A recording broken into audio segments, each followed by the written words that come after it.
So good afternoon, everybody. Thank you very much for being here this afternoon with us. This is the Sustainable Energy Skills in the Construction Sector Joint Workshop number 2. And my name is Mahadessa Maktabi Fard from R2M Solution and a member of Organizing Committee at Sustainable Places 2021. This is the second workshop of this joint workshop number 2. This is the second workshop of a series. The first one was happening during Sustainable Places 2020, and this is a continuation to that. In this workshop, we are honored to have 5 more projects. And also, since the previous one during Sustainable 2020, we have started an initiative with the sister projects to have frequent meetings every couple of months in order to identify joint actions. And also, we started to have a series of workshops, energy skills workshop, which the first one was by the help of Build Up Skills conducted during spring. Without further ado, let's move to the agenda. After the workshop overview, I will give the floor to Amandine, your representation of European Commission. Thank you very much for joining us today, Amandine. She will give us a short introduction. Then each of the projects will give us a brief presentation about their project, their current status, and their targets and their future plans. First is Joan representing Instruct, then Marion Boslik project, then Uli Train for Sustain, Patrick HP for All, Sonia the NZ Roadshow, Gerald Pro Heritage, Yiri Craft Edu, Jose BMZ, Paul from Arise, and Lehnida from See the Skills. And then at the end at 4:30, we'll have a Q&A with our audiences. Hopefully, we'll have a fruitful discussion. And the workshop will be wrapped up by presentation, a conclusion presentation by Amandine, and we close the workshop. Before giving the floor to Amandine, I may say that this workshop is structured around 4 different aspects that each project pitches in for 5 minutes, more or less, to give an introduction of the learning units or training models, etc., about their projects, and then tell us about their targets, target groups, if it's applicable, update us on their current status, progress of their project, if they have already trained any professionals and their lessons learned, and at the end tell us about their future plans, future trainings they may have, their locations, workshops, target groups, etc. Obviously, we have few newer projects which they just had their kickoff or they will have their kickoff. So for them, it's more about the introduction and getting to know about their targets. And I give the floor to you, Amandine. Thank you very much. Thank you, Mohi, and thank you very much for having me today. It's really a pleasure to give you a brief introduction into this workshop. So my name is Amandine de Koster. I'm a project manager for an organization that's called CINEA. So we are the European Climate, Infrastructure and Environment Executive Agency. And basically what we do is support the European Commission in implementing the Green Deal through a number of funding programs. So, for example, in the field of sustainable buildings, we are running the energy and mobility cluster of Horizon 2020, Horizon Europe now, and we are also running the LIFE program, which has now a dedicated pillar for clean energy transition. But for this introduction, I would like to say a few words about an initiative we've been funding now for about 10 years, and that's Build Up Skills, which I think will be familiar for a number of you, but I think it's still useful to recall a bit this general framework, because it's actually the home of most of the projects that will be presented today. So we've started this initiative having in mind the need to upskill the building workforce towards the energy target that Europe had set itself for 2020. The idea was really to focus on 3 main areas. First, the skills needed for deep renovation and new NZIPs, but as well the digital skills supporting the energy transition of the building stock, and as well measures increasing the demand for skills and skilled professionals. 3 main target groups have been supported, obviously building professionals and building companies, but also public authorities, whether at local, regional, or national level, and also building owners and tenants. So overall, Build Up Skills received around 49 million euro of European funding since the beginning, and no less than 77 projects have been funded, which is quite a big portfolio, I would say. So if we can move on to the next slide. Yes, just to show what has been the journey for the last 10 years and about. So initially we started by funding really national projects, which were having as main objective to map the skills gaps and also to define the strategies to address those gaps. And so basically these projects published roadmaps of actions. And later on, we've been funding still national projects, which were turning these roadmaps into actual training and qualification schemes. And that was under the Intelligent Energy Europe program. With Horizon 2020, we slightly expanded the scope, also to fund multi-country projects and also addressing not only blue-collar professional, which was the case initially, but also white-collar professions. Then later on, and still under Horizon 2020, we've been also funding projects looking at demand-side mechanisms, for example, skills-based procurement or mutual recognition of skills and qualifications or financial incentives. And now, 10 years later, we are starting with the new program, LIFE, and we will be looking at updating the strategies that were developed initially. If you can just move on to the next slide. Yes, a few weeks ago, we released a new publication, which I invite you to consult. It's published through Cordis, and it shows results of recently finalized projects.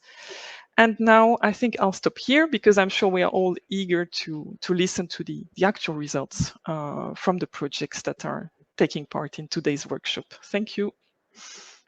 Thank you very much, Amandine, for your very nice presentation.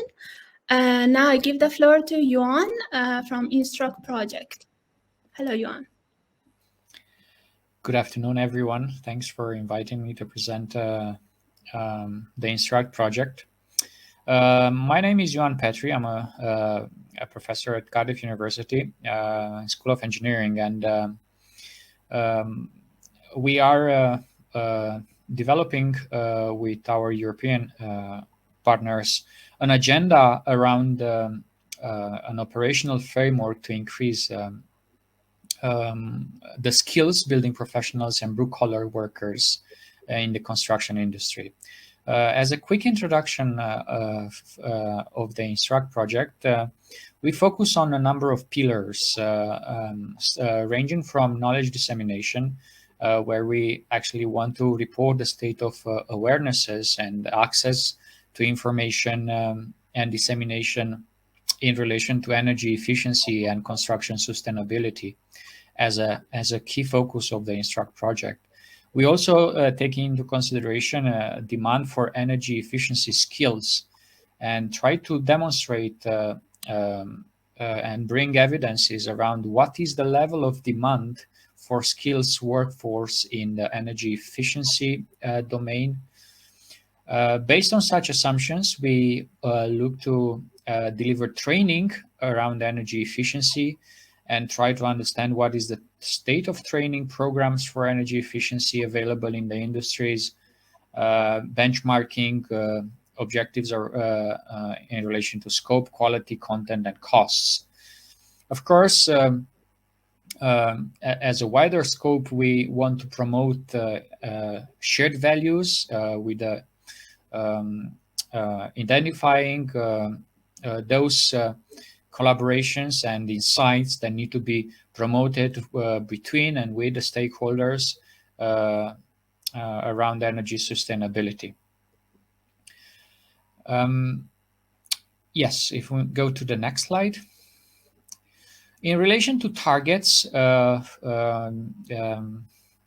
the Instruct project takes into consideration, a general target is to, of course, have this awareness and clear understanding of stakeholders and their involvement in the construction value chain, and how they engage with different environmental changes, current and future sustainability scenarios, and of course engaging with this general agenda to digitalize construction and also adopt more sustainable practices. So as a first target, we look to promote this sense and a level of awareness around stakeholders, and explaining the benefits of energy skills and how such energy skills can be developed. Second target is to increase the number of skilled building professionals and construction workers across the value chain. And with a series of workshops that we organized in various, including our sister projects, there was evidence that we need to pave the way to legislative changes by supporting public authorities and industrial stakeholders to develop such frameworks. This would facilitate us as a community and of course, including the projects that have a similar agenda to respond to the increased demand of energy skills across the life cycle, supply chain, and to contribute to improving energy efficiency in European buildings while reducing CO2 emission targets. If we go to the next slide, I will report on the current status of the Instruct project. We've completed activities in Work Package 1, Work Package 2, currently in Work Package 3,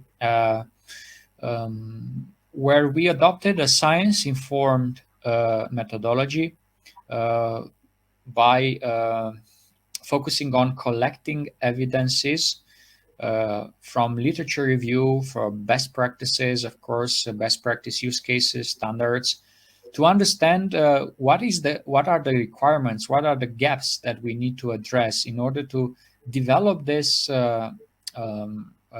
initiative to train the next generation of stakeholders and engineers. In particular, we at Cardiff University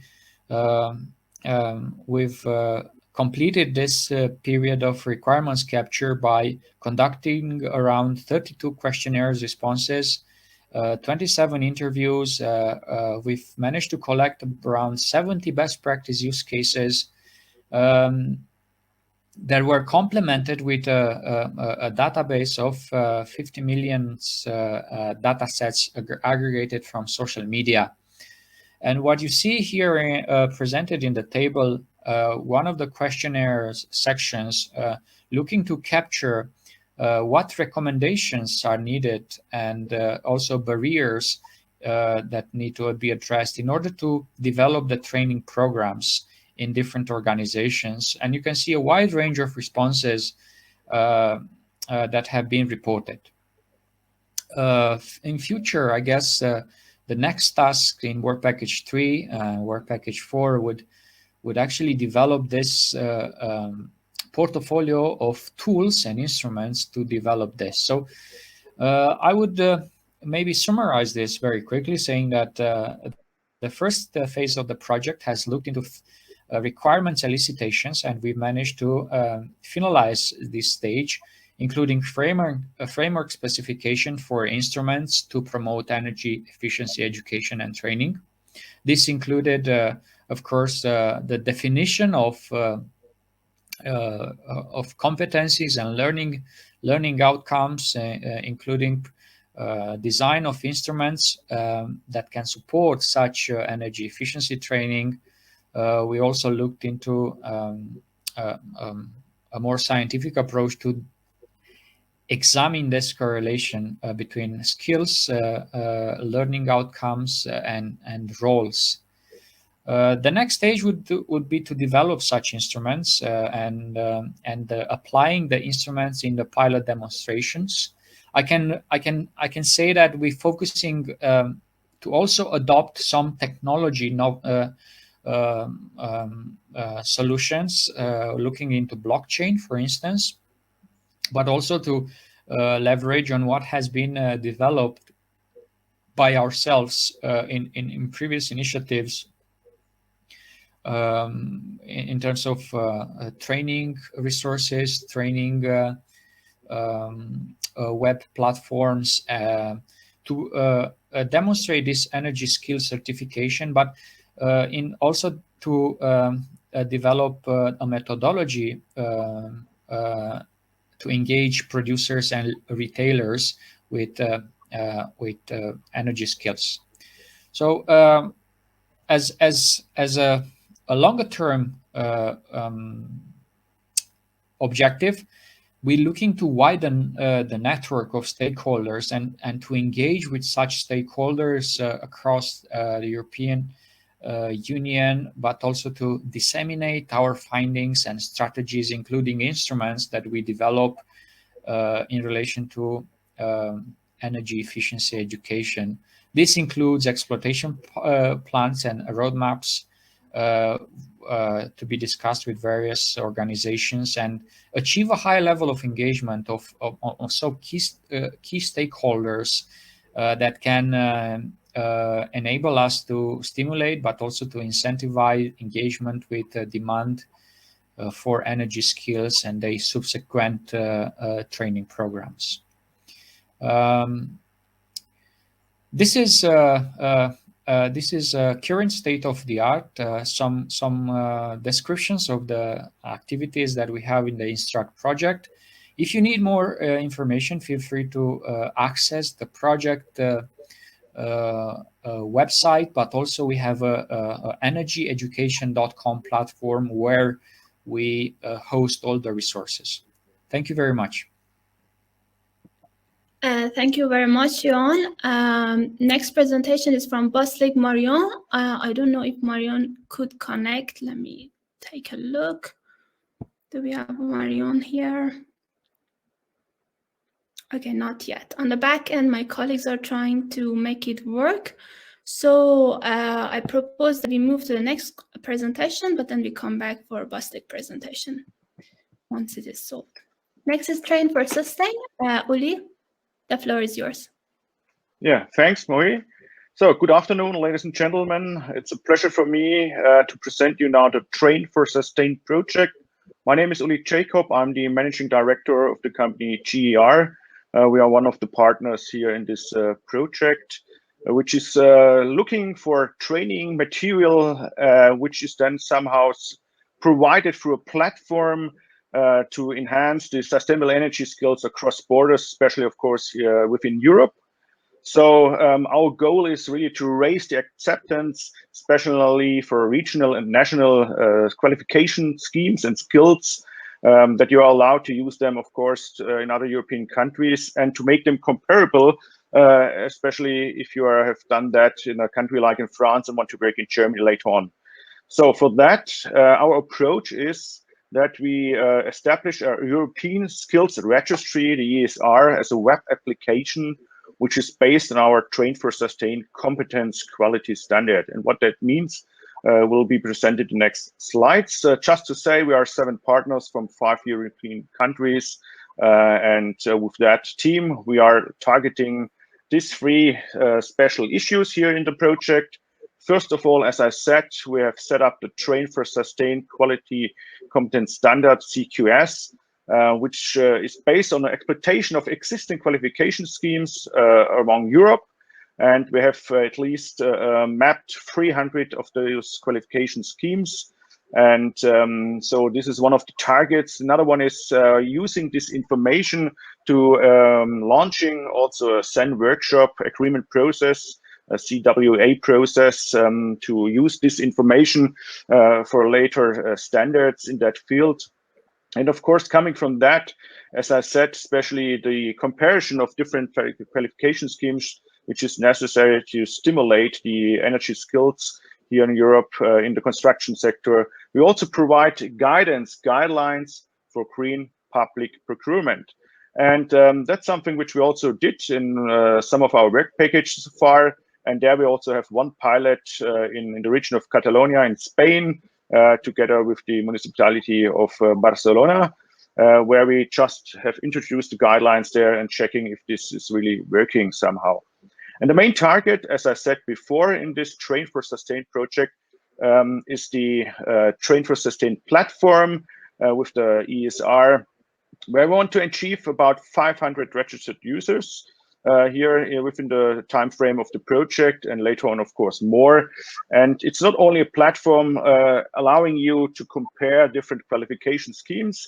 No, it's more than that. So probably you also will get some more insight with the e-inventory, which means that you have the chance to also have a look on the different qualification schemes and the things which you have to do there. And it's also a web-based matchmaking hub between clients and customers, especially in that field, to find the right person, either for some procurement stuff or for your real work in a project. And there also we're looking to achieve a number of 800 experts at the end of the project. And that's why we also present today the project here, because the platform is underway, which means if you go to the next slide, Mohi, we will have the chance later here in autumn this year to start with the platform, which was under development the last months. So we have no registered users so far, but we have done the mapping, as I said, from including 10 European countries and 2 non-European countries. So from 12 countries, we have now these qualification schemes already somehow collected, and which are now feed in this Train for Sustain platform, as I said, which we launched in autumn this year. Now, what are the results and future plans in that project? As said last year, we did the development on this competence quality standard, the CQS, which is also available, of course, on our website, where you can find more information. We have also presented that also last year already here in the Sustainable Places 2020 conference. There you can see that we are not just only collecting this data. It's a methodology which is based also on the Proof Track project from the past and the Levels initiative. And it's adding more additional points like the competence across domains like the environment, society, economy, and processes. So in overall, we have about 140 area of expertise, which we have looked into the different qualification schemes. And the mapping, which was done now in 2021, leads to this filling of the platform, where we now have about 1,335 learning outcomes described in detail, which makes it easy to do this comparison, this matchmaking happen, and all those things which I said. So for next year, we will launch the web application end of the year, and hopefully at the end there should be also a skills passport, a European skills passport, which then allows you as a user of the platform either to find an expert or to find projects of the experts which they have done in this field on sustainable energy skills, or to allow you, if you are somehow want to look for a new employee, to get an idea if the skills which he or her brings with her to your team is the right one which you are looking for if you compare that with the national standards. So that's it from the Train for Sustain project. You are warmly welcome also to have a look on our website and to download all of our public available deliverables, and feel free to send us an email if you want to have more information about our Train for Sustain project. Thanks. Thank you very much, Uli. Also, in the meanwhile, I tell our audiences that please, if you have any questions, drop it in the question box on the right of the platform. Next presentation is from Patrick, a representative of HP for All project. The floor is yours, Patrick.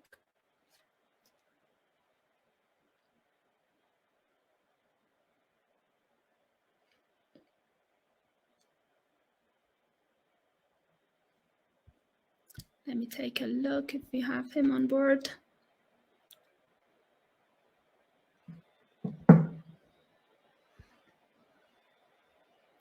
Okay, there is this technical problem that we are facing on the back end, that the platform is not letting some of the speakers in. but then my colleagues on the back end are trying to solve this problem.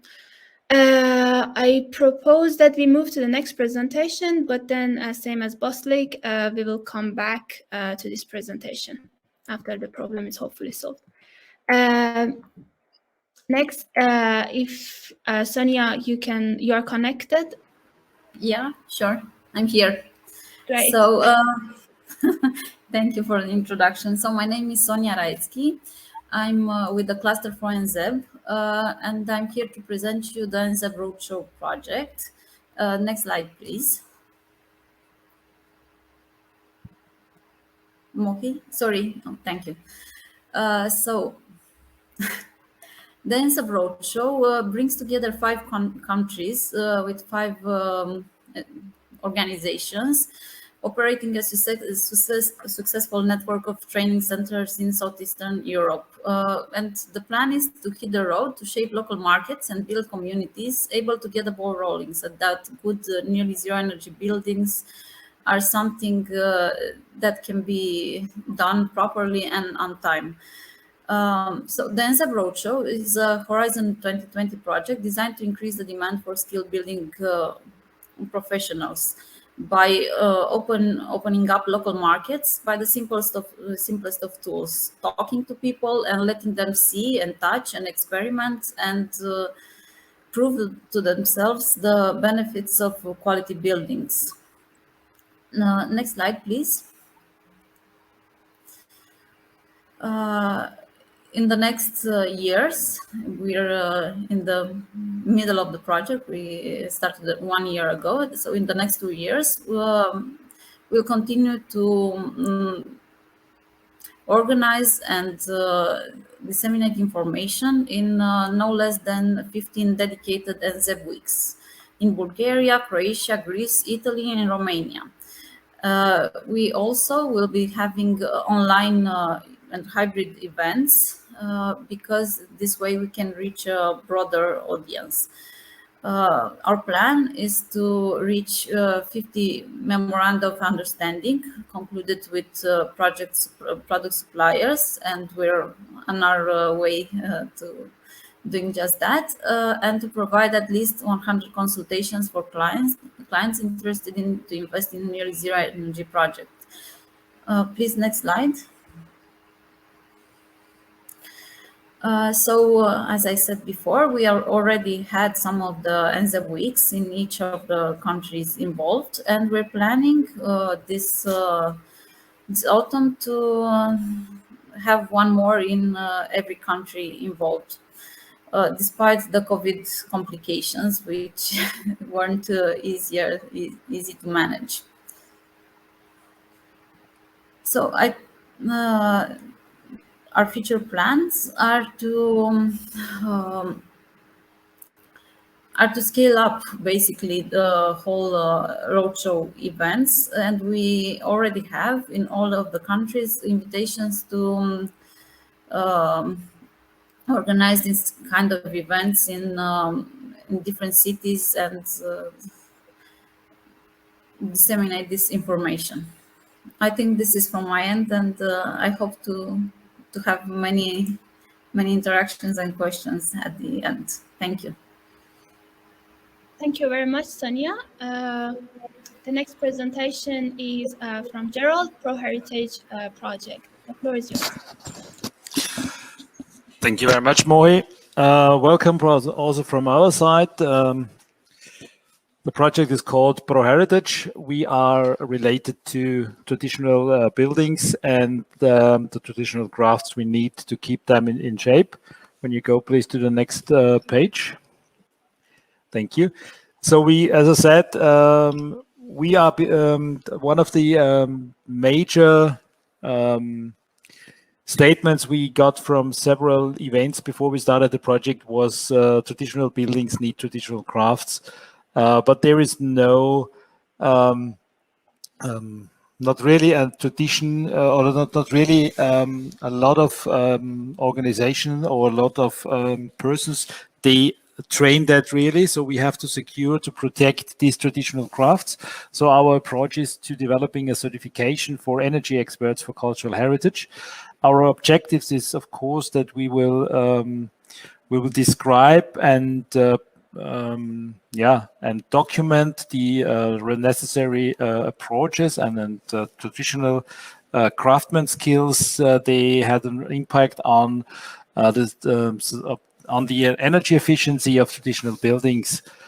Just from the project consortium, we are 9 partners which are responsible for traditional buildings from 4 or 5 countries. So the consortium is more or less coming from the practice and research the necessary information and procedures to make sure that we have it available also for the future. Please, the next page. Thanks. So we have defined 4 targets here. The first one is that we will have a look on what traditional competences are needed and have an influence of the energy efficiency of traditional buildings, because the buildings are always mostly seen as that they are not able to deal with the modern requirements for energy efficiency. But we will show that this is not the fact. So we will have to make sure that also to make it visible that our traditional buildings are better in energy efficiency as sometimes believed. The second target is we'll have a look on what trainings providers in Europe are available, which could train or already train some kind of these skills and how we can collaborate with them in the future. The third target is that we will develop and harmonize training of these traditional competences and skills for energy efficiency. And the target number 4 is that we will generate also best practice advices on traditional competences and skills. This means that we start creating short movies where we show and the right application of traditional skills here. Please, next. The current status. Of course, we do not have any certification at the moment because we're developing still this training, and the trainings will happen next year. So we have no real certification, but we plan to have 400. But we did plan to have a look on 10 best practice examples for energy efficiency in traditional buildings. We realized 14 of them. Next, please. Future plans. Our project already started in 2019. I would say the main points are in 2019 we had the alignment and terminology as main topic. So to aligning the consortium that we have the same understanding of what is an appropriate energy efficiency measure for traditional building, and we also define the relevant and the used terminology for the project. 2020-21, it's the main thing, the training development. So that we developing the curriculum, the learning outcomes, the training materials, the visual aids, the exam questions for the training we have in mind. And 2022, we hope to do the pilot trainings where we have put in the application for pilot trainings, and we also will start the examination and validation process so that we had in the end the certifications for the craft persons and other professionals in the sector as we have planned it for the project. I think it was the last slide when I remember right. Yes. Perfect. Thank you very much. Thank you very much, Gerald. Next presenter is Yuri from Craft Edu Project. I assume that Yuri couldn't share his audio and video with us, so I propose that the speakers that have already presented to turn off your video and audio so we can have Yuri on board. Let me just get back to the platform and take a look. How does it look like?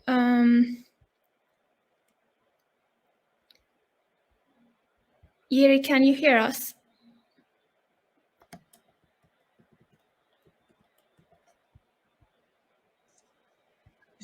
Yes. Okay, I can see you, hear you very well. Everything is working. Yeah, great. perfect. I'll go back to the slide. Can you see the slides? Yes. Perfect. The floor is yours, Yuri. Yeah. First, thanks a lot, Mohi, for this kind invitation. My name is Yuri Karasek. I'm the project coordinator of Craft Edu project. Please, next slide. And I will introduce you our achievements so far in the project. The project Craft Edu is about setting up national qualification and training scheme in mainly in the Czech Republic and further work in Slovakia, Austria, and Bulgaria. We have 10 partners in total on board. Please, next slide. The project started in 2018, and we are in the final stage right now. Our goal was to develop on-site training courses within the so-called build-up skills second pillar, and our main goal was to develop 7 training programs in the Czech Republic, and some of them also in the three countries. Our objective was to develop further the network of trainers. We planned to introduce 30 trainers in the countries. At the end, it was more than 80 in total, and to work also on e-learning programs. Next slide, please. We started with the whole initiative in 2016 with so-called Train to NZ project, where we introduced and established a training center for NZEPs. Next slide, please. Then we continued with the training courses for engineer, for architects, and also for craftsmen. This was further developed within the Craft Edu project. Next slide, please. In 2020, we experienced a small shock for us, because we planned to start with in-class courses, pilot courses, on-site courses, exhibitions, trade fair, and to further develop database of trainers and trainees, and to work on e-learning. This e-learning component was extremely expanded within the last year. Next slide, please. The result was to prepare videos in 2 languages, films, teacher's book as a e-content, and in total we have 7 days covered by the recorded webinars in 2 languages. We have more than 20 e-learning courses right now. Our colleagues in Bulgaria are working hard and introducing new e-learnings, I would say, every week. And we have 9 e-learning modules for each of selected professions. Next slide, please. Talking about results, we are in the final stage to introduce the pilot courses. We planned 880 participants of our courses. In total, we have reached 412 as of today, and we expect even more to be involved. Next slide, please. And talking about our future plans, there are a lot of challenges in front of us. If we want to double pace of renovations, I mean the renovation rate, we should really involve youth generation to the construction market to increase attractiveness of the market, and to increase productivity of the work through, for example, building information modeling on site and virtual reality involvement in education. Further, we are going to work on new policies. Definitely, we will work on further development of our e-learning, which is currently available in 4 languages. So thank you for your attention, and if there are any questions, I will be happy to answer them. Thank you very much, Iri. Very nice presentation. Next, I give the floor to Jose from BMC Project. Can you hear me, Jose?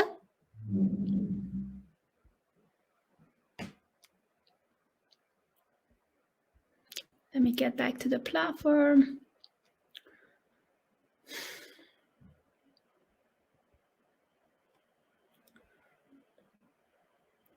I may propose that the speakers that have already presented, such as Joan, Sonia, Iri, you can also leave the platform and listen as a listener, because that might be our problem at the moment. This has never happened before during other workshops, but what we are facing is that there are speakers in this platform, but they're not able to talk to us. Hi, can you hear me now? Yes, I can. And for the speakers, I will bring you back during the Q&A session. Thanks a lot.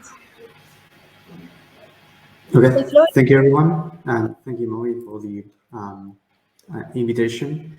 I'm Jose Lucas. I'm going to be presenting the BMC Project. BMC Project. Next slide, please.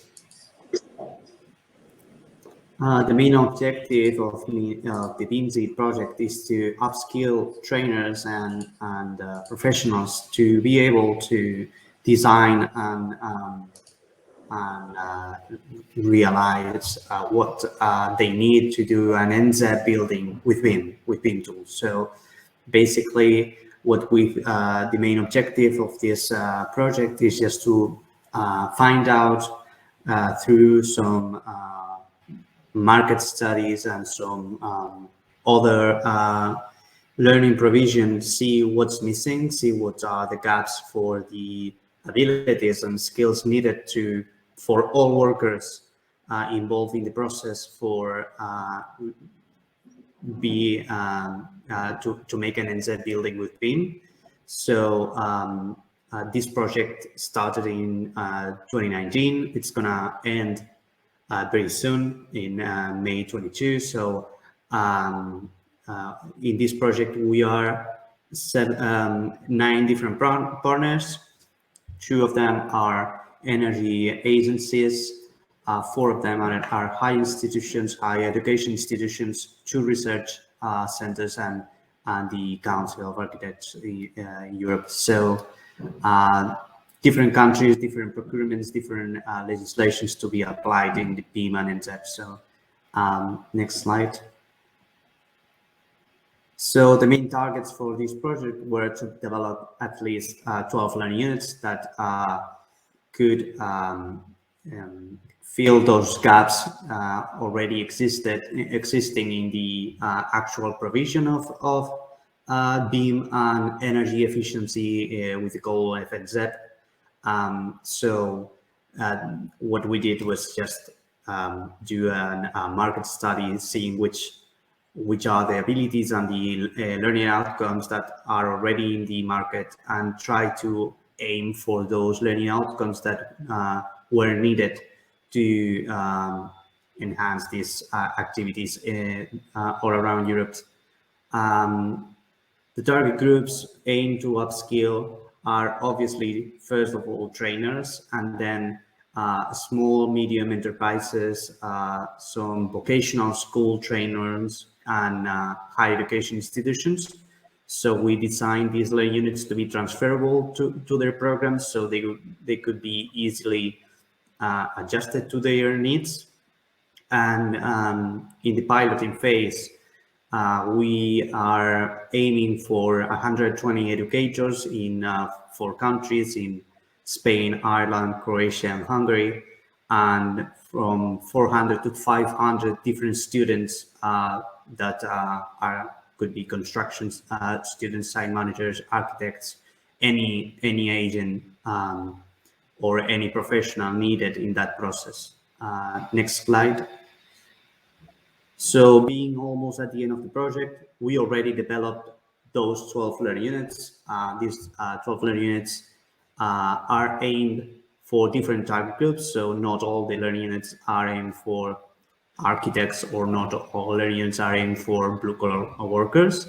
But in the website of the project, you can see which learning units are recommended to each target group. So from the beginning to the end, we have some collaborative BIM to achieve NZEP, some BIM and NZEP for workers, just the basics, the basic knowledge to understand why do we need NZEP, what are the criteria, what are the aspects that you have to check in, what are the things that you have to account for, and then 2 learning units that are based on the realization and commissioning of the building, one address for envelopes and airtightness, and the other for systems, building services, and smart technologies. Then we have a quality assurance learning unit, 2 learning units based on the BIM model uses that you could exploit your model with, like clash detections and some quantifications and qualifications of the for budgeting or for planning of the construction site. Also, how to standardize a BIM model to make easy an NZEP design, or try to make it as easier as possible. And then the BEM, the building energy modeling, design and export for the energy simulation with BIM tools. That it's the next learning unit. It's both of them are in these programs. And then last but not least, the 2 last ones are regarding the facility management of the buildings. These were 2 learning units that we thought that were interesting, and then with the feedback that we have been receiving lately with different meetings, national industry groups, and different students, they find them really interesting. So right now, the current status is that these 12 learning units are developed, and they have their descriptors in the website of the project, and they are already all up in the learning platform. And then right now we've trained 127, well, at least we have in the database 127 trainers from the 120 that we had to achieve. So very happy with that. And then we have 104 students for only 5 pilotings that we've done, that we are currently still doing. So next slide. So the future plans is during this year, do the piloting courses that we are doing in the 4 countries that I mentioned before: Spain, Ireland, Croatia, and Hungary. But it's not just based on that country, it's also based on the language. So some of the learning units are already translated to the languages of each countries, and we are doing the pilotings in those languages. And then next year, the beginning of next year, until the end of the project, we are gonna gather all the information, all the feedback, and amend all those things that we think could be improved in the learning units, and do final pilotings if needed, or if the public really wants them to be more. So it's just a finalizing stage on the project. So right now we are focused on the pilotings. If you want to know more information about the following trainings that we're doing, or you would be interested in enrolling in those trainings, in the website of BMC, you can see every time that we open public training, you'll see it there with an Eventbrite, so you could connect there, and it's all online training and blended training. So Yeah, gladly to answer your questions later on. Thank you. Thank you very much, Jose. We move to the next presentation from Arise Project. Paul, the floor is yours, Paul. Mohi, many thanks. Hopefully you're able to hear me and Yes. see me. That's it now. Good afternoon, ladies and gentlemen, and many thanks to the Sustainable Places team for the invite to present here today. The Arise Project looks to address a system across Europe that isn't working. If we look at today, construction, digital is the new normal, but it's not making its impact and not making the impact that it should have. The construction industry continues to struggle in embracing modernization, especially in adaptation of technology. It needs to adapt the technology to become more green focused and deliver those solutions and the digitalization in its pathway, but it struggles in that path. This struggle has created a void, and that void is magnified across Europe in the different applications of the different green tools in construction. And one of the challenges we all face, especially during the build-up skills and all of the other projects, is how do we create a level playing field so we can have green, sustainable construction across Europe? And that, as we said, is the challenge. Across Europe, we're at the critical stage in the construction sector.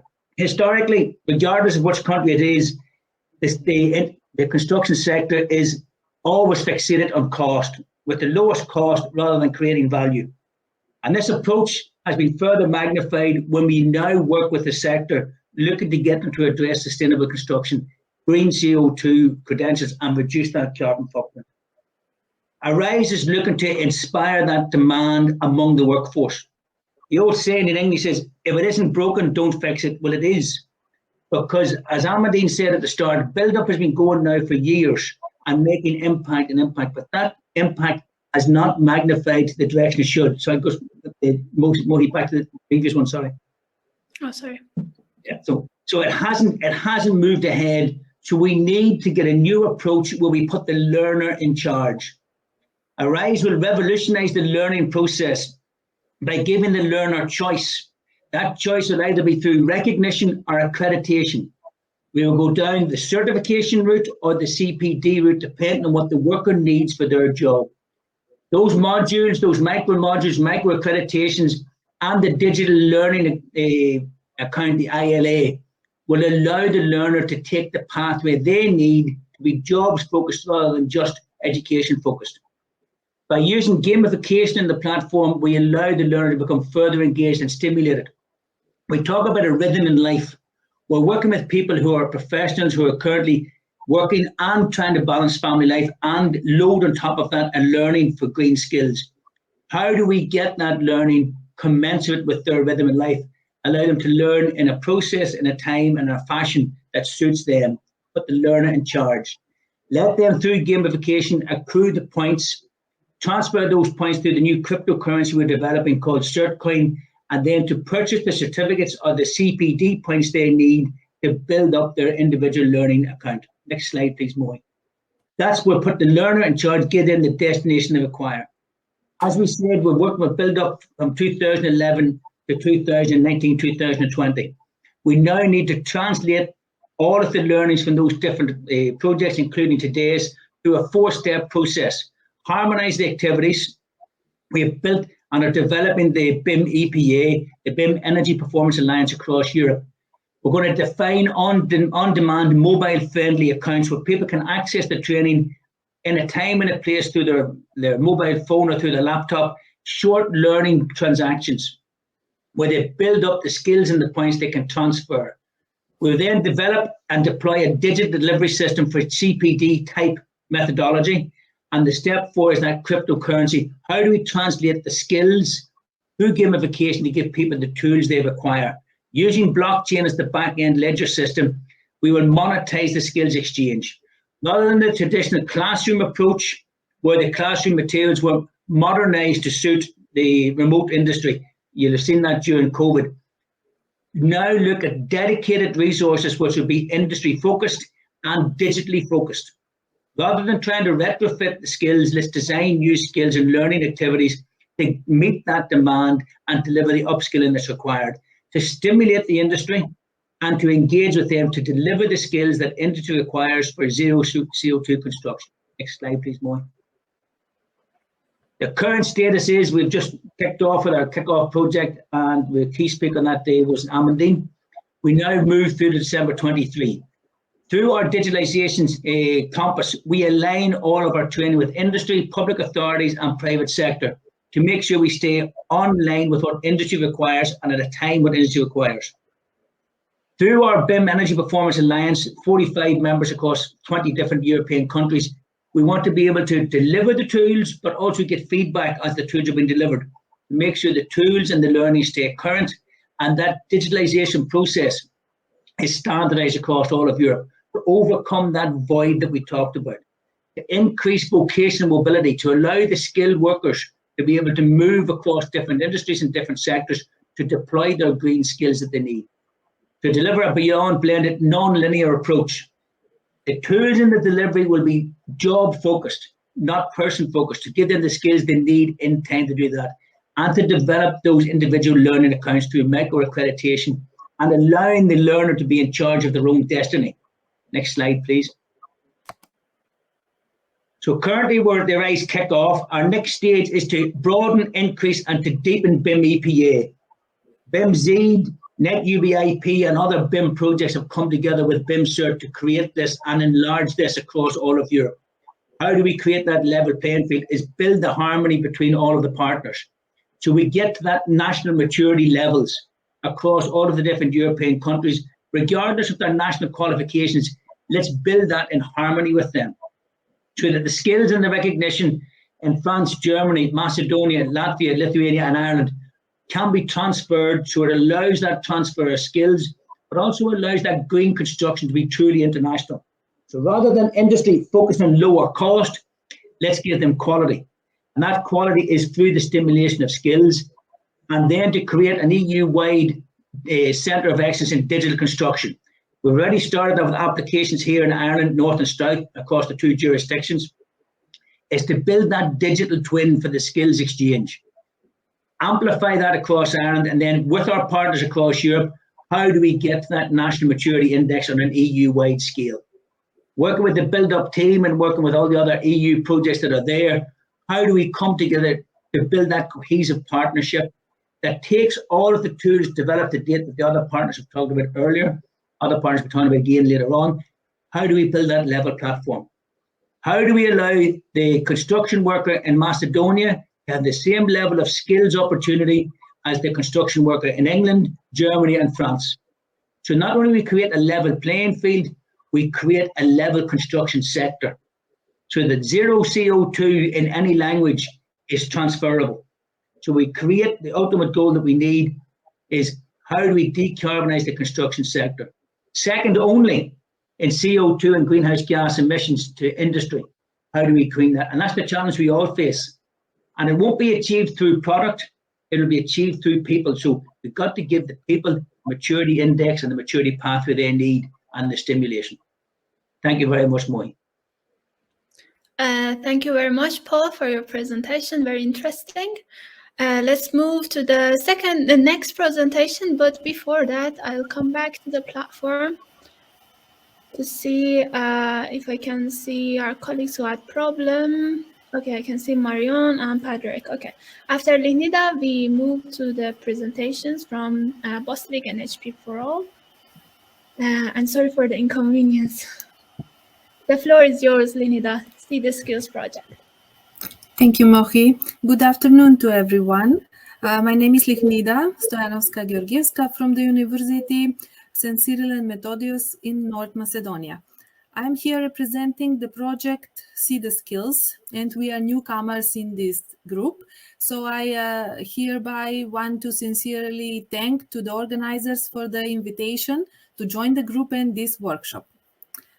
Our project is new one, and it is funded in the second round of Construction Skills Call. The whole title is Sustainable Energy Skills in Construction, Visible, Validated and Valuable. It has started from June this year, and it will last for 3 years. As the most of the project in our call, we are targeting to challenge market acceptance of the energy skills by implementing a triple V approach, which gathers together the three actions termed like V actions: visibility, actions toward visibility of skills, then their validation in order to increase the value of skills and their market demand. Project consortium spreads across a wide geographical region consisting of 10 partners from 5 countries. We have partners from Spain, then the Netherlands, Slovenia, Slovakia, and North Macedonia. Next slide, please, Mohi.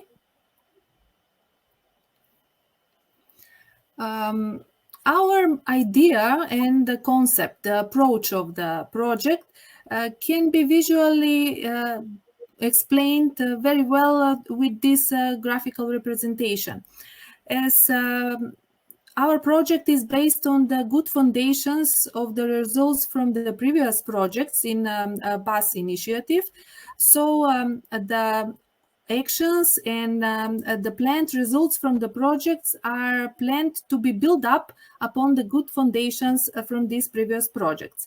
The actions are all concentrated around these 3 topics: visibility, validation, and value. In order to reach visibility of skills and visibility of professionals that are skilled, the plan is to create inter-regional repository, which will be cloud-based, and it will consist of 4 different databases.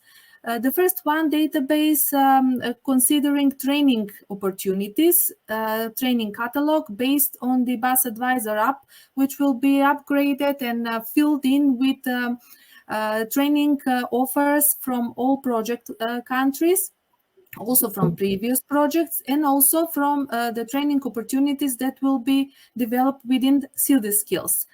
Another database is the database of skilled professionals, professional register, for which we will upgrade the existing registers from the previous projects, like trainee project from North Macedonia, which has developed such a professional register, and also Newcom. Then the things that in the register that will be somehow new to be integrated into the repository are energy efficient companies register, which will be linked with the professional register. This will be the companies that employ skilled professionals, but also companies that produce energy efficient materials. And the fourth one is materials catalog, which will incorporate materials and their attributes related with energy efficiency. Of course, the training catalog will be connected with e-learning platform, which will offer various training opportunities through this platform. The second action, validation, will target to organize and to offer different tools embedded into the interregional repository of skills, which tools will enable validation of skills in order to enable also mutual recognition. The minimum requirements for leveling the skills across the project partner countries and also beyond will be defined. The tools that will be developed here are mainly targeting the process of recognition of prior learning, for which there is a strong background in the previous projects that had run in the call of BAS initiative. These are the projects, trainee project, and also the national project from BET from North Macedonia. This tool for recognition and methodology for recognition of previous learning will be upgraded and replicated through the whole SIDA skills area. And the new thing that will be added within this project is the creation of e-RPL tool to enable to enable also self-evaluation of skills for the professionals, for which also mobile application will be created. Another tools that will be linked to the repository are tools to enable micro-learning and gamification elements, and also self-inspections of professionals. The third pillar, or the third action that will define the project concept is the actions toward the increasing the value of skills. These are the actions that are targeting the demand side. Several tools will be developed. One of them is the tool for post-occupancy evaluation, targeting homeowners and tenants to make the initial evaluation of the energy efficiency and energy performance of their objects, in order to receive proposal for renovation or for implementation of measures toward energy efficiency. Another tools also implemented here are BIM tools, in order to present and to offer a ways for a gap reduction, etc. Next slide, Mohi. Thank you. Sorry, Lehnida, time is up. If you can wrap it up in 1 or 2 minutes, rapidly. This was the main slide with most talking on it. Because we are at the very beginning of the project, here only planned targets are marked. In terms of target groups, the first target group are the individuals, consisting of building professionals, blue-collar workers, and homeowners, which will be involved in some of the actions of the project. Then the professional groups and association companies and market actors. Next. Our current status, because we are in the first months of the project implementation. Kickoff meeting was organized on the 1st of September. Procedural documents and project organization established, and we are starting with the work on the first package of the project, initiating right now.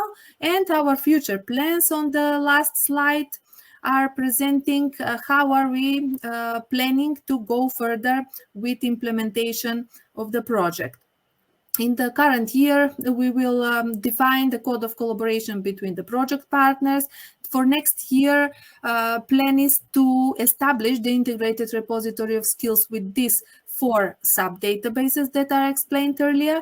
In the year 2023, the main actions toward validation of skills are planned: replication of the process of RPL and the related tools, then development of e-learning platform, where the training modules for renewable energy sources, for BIM and cross-craft skills are planned to be developed, and also tools toward workers. And in last year of implementation of the project, we will implement the tools aiming to target the demand side, the owners, where the final result that is expected is to see this increased value of skills and increased demand from the demand side. Thank you for the attention. Thank you very much, Nida. It's very nice to get to know about the newer projects. Now I will try to go back to the presentation from Boslik. If Marion, you can connect. Yeah, I'm on. Okay, great. Sorry about before, the problem, the technical issue. Thankfully it is solved. And okay, the floor is yours, Marion. It's perfect. Thank you so much, Moi. Good afternoon, everyone. I'm Marion Jamet, and I'm here to talk about the BuzzLeague project. Next, please. So BuzzLeague is an Horizon 2020 project. We, the Irish Green Building Council, are working on it with 12 partners in 7 countries. And really the main objective of BuzzLeague is to stimulate demand for sustainable energy skills in the construction sector with a specific focus on construction workers. So it's about skills for NZEP. Oh, could you go back? Thank you. For NZEP and for renovation projects, so new build and renovation. Sorry. And what we are doing with BuzzLeague is taking what we call a push and pull approach. So by that, I mean we are working on both the supply and the demand side. So on the supply side, we are working on practical and effective upskilling. So we are, depending on the countries, we are working on several upskilling tasks, including some work with DIY and hardware stores with that regard. But we are also working on stimulating demand for upskilling. And the rationale for that is that what we have found is that over the last 5 years, there's been a growing number of training courses focusing on NZEP and energy efficiency that have been developed for construction workers. But the challenge is that still many construction workers do not register or do not complete these specific courses. So what we are trying to do is to incentivize them to upskill. So part of that is obviously to make it easier to upskill with on-site training course, etc. But other things we are looking at is recognition of skills, is how to use financial instruments such as grants to incentivize upskilling, and also how to use really public procurement to incentivize upskilling. And that's really that part of the project I would like to focus on today. Next, please.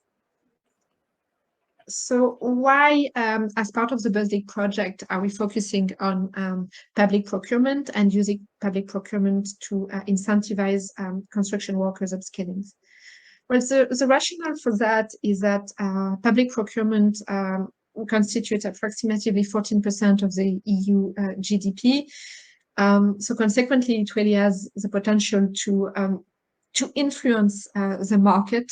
So what we are trying to do really is by introducing additional requirements in relation to skills as part of public procurement is to incentivize upskilling. So we are looking at 2 ways of doing that, again, depending on the countries where we are working on that. So one option is to use what is called energy efficiency training class. It's currently in use in northern France, and it's basically the idea is that companies that when you bid for a specific project, you need to commit that if you are successful, all the construction workers working on that specific project will have to complete a short training course on energy efficiency. And the other option that we are looking at, and I know our partners in Spain are testing, is more a competency-based clause, whereby really specific training or education may be requested as part of the tender process. So that can be as an award or as a selection criteria. So that's really what we are trying to do as part of BuzzLeague. Sorry, next slide, please. So what we have done to date, so the project is quite new. We started about a year ago. So far what we have been doing is really to analyze the barriers to the use of this clause in the various markets, so in the 6 countries involved. We have done that through desk research, but also through stakeholder engagement with workshop and one-to-one conversation with both public bodies, but also the construction industry. And now we are really in the second part, I suppose, of that task, which is very much about preparing the pilot in the 6 countries. Next, please. Yeah, so sorry, it's a bit small, but so what we are as I said, so what we have done at the moment is really to analyze the barriers to the use of this training class in the 6 countries, but we are now preparing the pilot, and to prepare the pilot, there are 2 things we are focusing on. One of them is obviously to look at training requirements that we want to include as part of this class, very much focusing on the learning outcomes. And we are also obviously looking at it from a legal point of view to make sure we have a robust clause for the pilot phase. We are talking with public bodies in these 6 countries with the idea to start piloting a version of the training clause, which may be slightly different depending on the context in each country from the end of this year. And based on that pilot, we will develop a best practice guide towards the end of the project, so that actually other public bodies can replicate or can learn from what has been done in these 6 countries. And also if it's working well, because we think there is a potential to really use it, to better use green public procurement to incentivize upskilling. So if it's working well, we will try to secure a commitment from both actually public bodies, but also from private organizations to keep using the clause after the end of the project in early 2023. That's it for me. Sorry if I was a bit long. Thank you very much, Marion. Next is the last presentation from HP for All. Patrick, if you can hear me. I can hear you. Can you see me or hear me? Yeah. Let me take a look. I cannot see you yet, but I can hear you. I don't know if the camera is turned on, all right. It was working a minute ago. I'm sorry about this. Okay, any other speaker can see Patrick, or is it just my problem? I can't see myself either, unfortunately. Well, maybe fortunately. Do you want to just put up the slides maybe? And okay, so we just go forward. Here is your slide.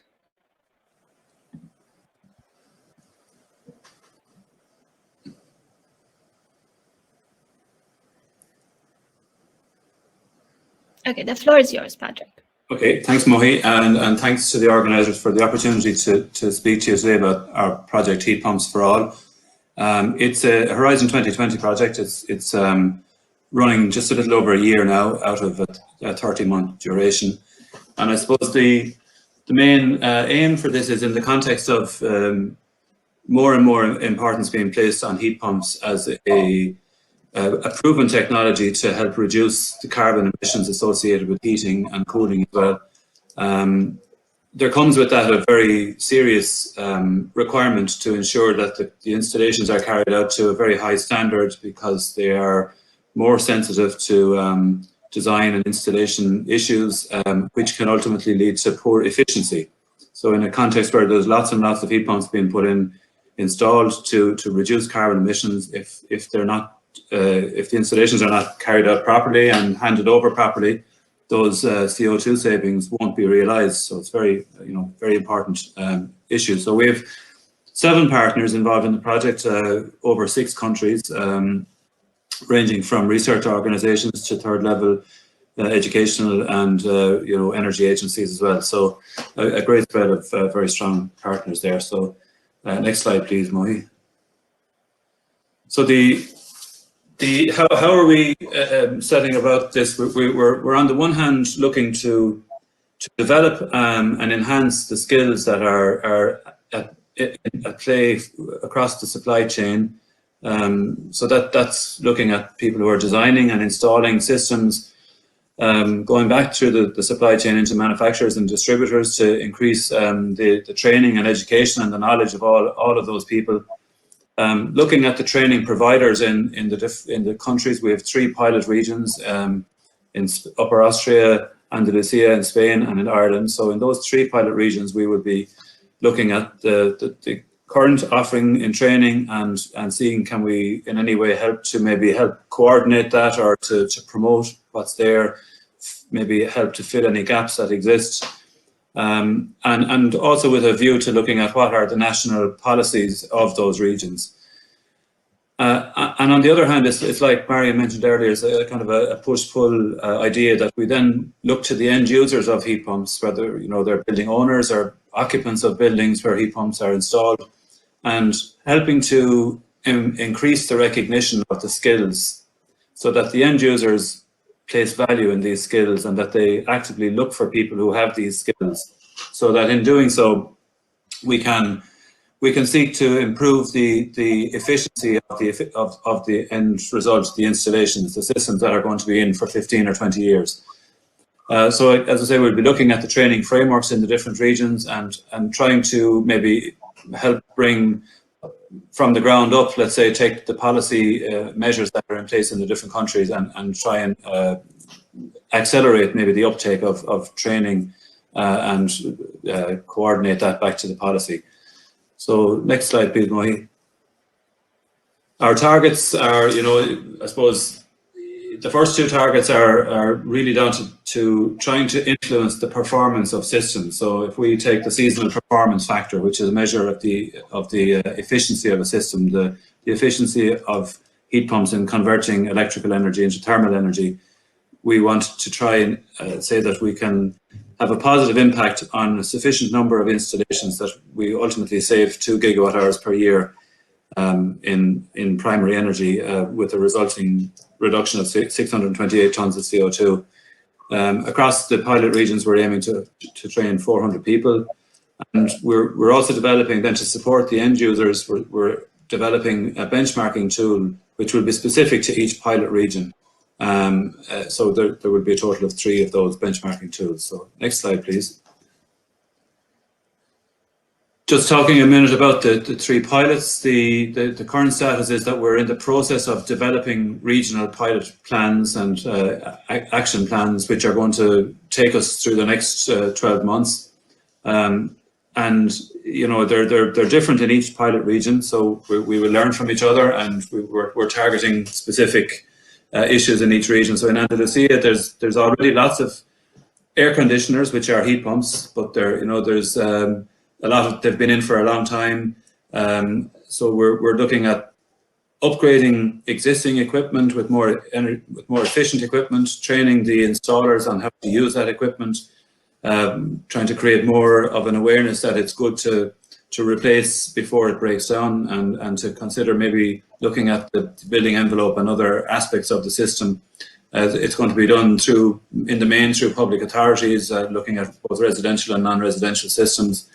In Upper Austria, where there's already a very well-established renewable heat market for heat pumps and also for biomass, the focus for this project will be looking at large-scale heat pumps and how to develop those types of projects and to help with feasibility and case studies and to promote the projects. In Ireland, we have a kind of a really ambitious targets for between now and 2030 to add 600,000 new heat pumps to the stock of heat pumps that are there. We have very severe skills shortages across the installation and design side, so that's a big issue. And we're looking at how to develop training for existing installers and also to encourage new people to come from perhaps oil and gas boiler sectors into the heat pump sector. Next slide, please. So the final slide, and just to look ahead, as I say, we've been up and running for 12 months.